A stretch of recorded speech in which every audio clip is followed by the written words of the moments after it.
Hello and welcome to Fantasy Smack Talk. I'm Namco, sitting here with Dustin. Week 5 is upon us for NBA basketball, so we're going to give you a couple guys you should be looking to pick up on your fantasy team. The first one's Corey Maggette. With Steven Jackson gone and the possibility of Monty Ellis even leaving, Maggette's a great pickup, only owned in 70% of leagues, even in the crazy Nelly system, ton of points, ton of minutes. Next on our list is two guys we spoke about last week, and the first one's Chris Douglas Roberts. There's some injuries out for New Jersey, so, people are getting a little bit nervous to pick him up, only added in 52% of leagues. However, we feel even when Devin Harris and Yee come back, he's still going to get you quality minutes, and he fills up the stat sheet. And last of the guys that are must-add in all standard leagues is Bino Udrih. We said last week with Kevin Martin being out, he might be the guy to pick up, and it looks like that's the case. He's playing a ton of minutes, he's going to get you good points and good assist numbers. Alright, now let's take a look at some guys you should be adding in some deeper leagues. First guy's Marco Bellinelli out there with Toronto. He's only owned in about 10% of leagues, but he's strung together a few good games, and we think there's a chance he could get into the starting lineup. Should be a good source of points moving forward. Next, we got Luke Ridnour. He's always been somewhat of a consistent fantasy player, but he hasn't been getting the minutes. But look at his game log over the last few games. He's been getting solid minutes and putting up very solid numbers. Moving down, we got DeJounte Jones out with the Pacers. Now, Troy Murphy and Dunleavy are hurt right now. That's going to hurt his value when they come back, but you might as well ride out this hot streak while you can if you have the roster spot.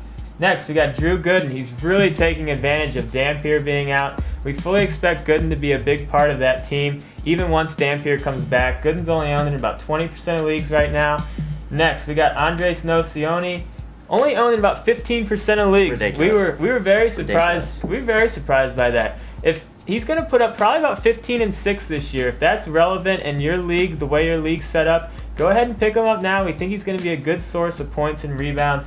And the last guy we think is a must-add in deeper leagues is Terrence Williams, the rookie for the Nets. He's only owned in about 20% of leagues right now. He's had somewhat inconsistent minutes, but the Nets are terrible. They're going to start going towards their younger players, start getting them out there. So we fully expect Williams to have a good year moving forward. All right, next we're going to know a few guys you should be keeping an eye on. Now, when we say that, it doesn't mean run to your computer and go pick them up. It means keep an eye on them. All right, the first one's Eric Maynor. And basically, when Darren Williams was out, he proved that he could be a fantasy relevant player. So he's going to need to get minutes, obviously. So if something shakes up out there, feel free to add him. Next is J.J. Hickson. I personally love this guy. He's starting for the Cleveland Cavaliers. Him and LeBron are boys. They did some European love fest or something this summer. So what LeBron runs normally happens in Cleveland. Then we have C.J. Watson. He's playing for Golden State. A lot of pieces have been moved around, some injuries. Nelly has to play somebody. He might be a beneficiary. Then we have two Indiana Pacers, Dunleavy and Rush. Both are a good source of threes. Dunleavy's hurt. When he comes back, he's probably going to be worth an add. And in the meantime, just keep an eye on Rush. His percentages are down, but if his shot gets going, he's definitely going to be worth somebody adding in deeper leagues. Then we have Allen Iverson, who's owned in 45% of leagues. I mean, he's not even owned on a real NBA team, but, I can kind of understand it. If he goes to the right situation, he's going to be very fantasy relevant once again.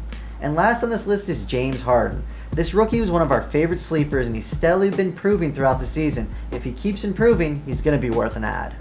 And the last thing we want to talk about is we got two guys that you should not be panicking on yet. And the first one is Nate Robinson. I know he's off to a slow start. Then he had the injury, and he hasn't done anything since he's come back. But we think he's going to get it going. Just don't do anything crazy. Don't drop him just yet. We fully expect him to get it going. And the other guy is Marvin Williams. He's off to a terrible start this year.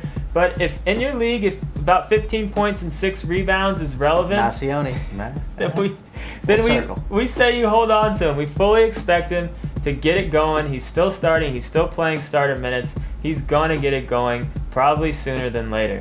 So that's it for this basketball show. We aren't going to be around next week for Thanksgiving. We're going to be out doing family stuff and all that jazz. But we will be back week 7. But until then, we'll see you in the forums. I'm Dustin. This is Brent. We'll see you next time.